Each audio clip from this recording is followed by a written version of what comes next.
Max hospital के डॉक्टरों ने रोबोटिक तकनीक से अंग प्रत्यारोपण की सफल सर्जरी की। मैक्स सुपर स्पेशलिटी हॉस्पिटल के डॉक्टर्स द्वारा रोबोटिक किडनी व लीवर ट्रांसप्लांट सर्जरी सफलता पूर्वक की गई। मैक्स हॉस्पिटल के डॉक्टरों ने किडनी एवं लिवर ट्रांसप्लांट सर्जरी की जानकारी पत्र परिषद के माध्यम से दी। सर, आपका एक बार इंट्रोडक्शन बताइए, जो आप मैक्स हॉस्पिटल द्वारा जो रोबोटिक सर्जरी की गई है किडनी ट्रांसप्लांट की, तो आप क्या कहना चाहेंगे इसके बारे में? मैं doctor Sanjay Kolte, kidney transplant surgeon. Robotic donor surgery हमारे यहाँ किडनी की जो हुई है 3 फरवरी को, यह हमारे पूरे मध्य भारत के अंदर सबसे पहली रोबोट से द्वारा करी गई किडनी डोनेशन सर्जरी है। इसमें डॉक्टर जुनैद मेरे साथ थे और उनके गाइडेंस में ही ये सर्जरी हमने करी और बहुत सफलतापूर्वक इसको निभाया गया। तो हमारे डोनर भी हमारे साथ थे। तो डोनर जो हैं वो अभी उन्होंने थोड़ी देर पहले बताया 1 महीने के अंदर ही वो बैडमिंटन वगैरह जैसे स्पोर्ट्स में भी खेलने लग गए, जो कि नॉर्मली किसी कन्वेंशनल सर्जरी के माध्यम से संभव नहीं होता। तो एक बहुत अच्छी उपलब्धि है। और सर, जैसे कि आमतौर पर दो किडनियाँ होती है हर किसी को, तो ऐसे में यदि कोई एक किडनी दान कर देता है तो उनका पूरा शरीर रिकवर होने को कितना समय लगता है? नहीं, किडनी के अभाव से कोई रिकवरी में प्रॉब्लम नहीं आता। 2 या 3 दिन के अंदर उनका जो किडनी फंक्शन टेस्ट है वो नॉर्मल आ जाते हैं।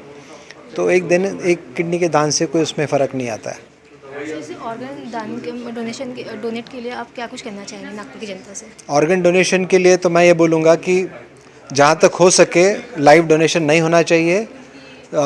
मरणोपरांत जो डोनेशन होता है, डिसीज डोनेशन जिसको हम कहते हैं, जो ऑर्गन्स हम लोग नॉर्मली क्रिमेट कर देते हैं, दफना देते हैं या जला देते हैं, वो सारे ऑर्गन्स हम लोग उपयोग में ला सकते हैं। और वो यदि हम लोग ट्रांसप्लांटेशन के लिए इस्तेमाल कर सके तो ज़्यादा अच्छा है। पर जब तक वो डेवलपमेंट हमारे यहाँ नहीं होता तब तक जो लाइव डोनेशन है वो ज़्यादा से ज़्यादा मात्रा में हमारे यहाँ पे हो, ऐसी मैं अपने जनमानस से प्रार्थना करता हूँ। हमारे चैनल से बात करने के लिए बहुत धन्यवाद। धन्यवाद। डॉक्टर जुनैद से आप हॉस्पिटल द्वारा जो रोबोटिक सर्जरी की गई किडनी ट्रांसप्लांट की, सर कितने डॉक्टर्स की टीम थी और क्या कुछ इसमें परेशानियाँ आई या किस तरह से ये सक्सेसफुल रहा? पहला किडनी डोनेशन हमने जो फरवरी में किया है। सर, आपको इंट्रोडक्शन दे दीजिए।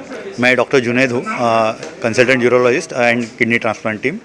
हम लोगों के यहाँ पे हमारी टीम है, जैसा भी डॉक्टर संजय कोलते सर है, वो ट्रांसप्लांट सर्जन है और मैं भी उनके साथ में टीम में जुड़ा हूँ। हम लोगों ने मिलके ही ये सर्जरी की हुई है। इसके अंदर बेसिकली जैसा पहले भी बताया कि ये एबीओ इनकम्पेटिबल ट्रांसप्लांट था, जो ऑलरेडी एक हाई रिस्क ट्रांसप्लांट था और जिसके टाइम हम लोगों ने पहली बार डिसाइड किया कि हम लोग डोनेशन जो है तो चाह रहे थे कि डोनर को कम से कम तकलीफ हो और हर चीज़ जो है वो मेटिकुलसली प्लान की गई।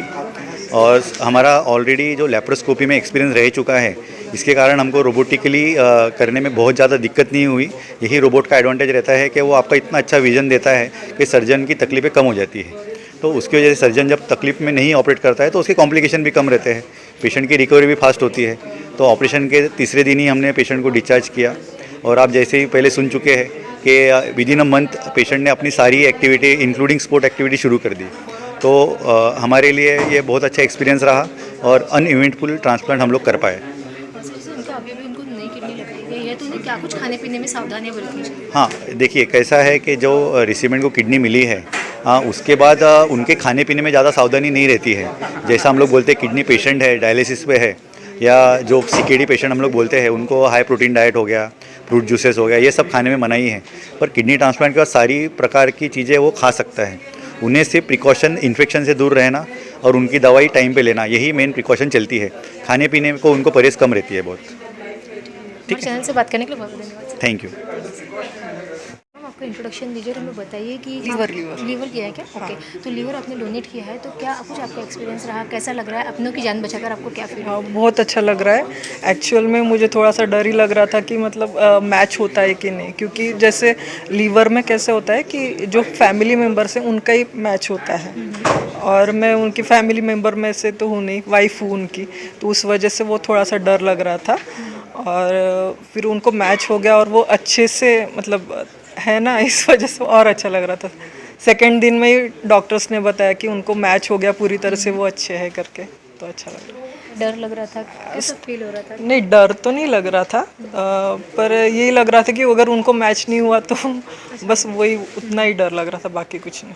तो ऐसे ही कंडीशन में हमें पता चलता है कि अपनों को बचाना कितना ज़रूरी होता है, क्या हाँ हाँ, कहेंगी आप? ये और मुझे ये भी पता नहीं था कि लिविंग डोनर भी रहता है करके, मुझे फर्स्ट टाइम ही पता लगा। नहीं तो मुझे ऐसे लगता था कि मतलब जो रहते हैं ना डेड बॉडीज, उनसे ही पहले नहीं पता था इस चीज़ के बारे में। जैसे लिवर डोनेट किया तो आपको उसके बाद कैसा फील हो रहा था और अब कैसा फील हो रहा है? हाँ, पहले भी उतना कुछ डर नहीं लग रहा था अभी भी अच्छा ही लग रहा है, बस थोड़ा सा वॉमिटिंग का था स्टार्टिंग में, उसके अलावा कुछ नहीं।